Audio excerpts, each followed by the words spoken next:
This weekend marks Women's Equality Day. Nationwide, that's a time to commemorate the signing of the 19th Amendment, and that granted women the right to vote.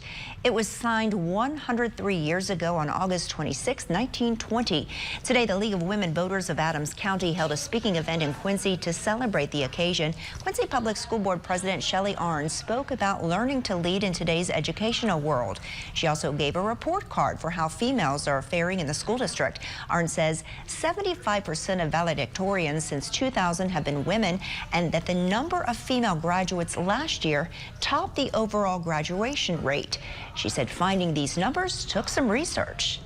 I get sucked into rabbit holes when I start researching and finding more information. I definitely, find questions that come up in my own mind, and so it probably takes me a little bit longer than it should, just because I tend to go down those rabbit holes and just find out more information about what makes a good leader, and does gender matter in leadership, and there's all kinds of questions that come into play. Arns was first appointed to the school board in 2018.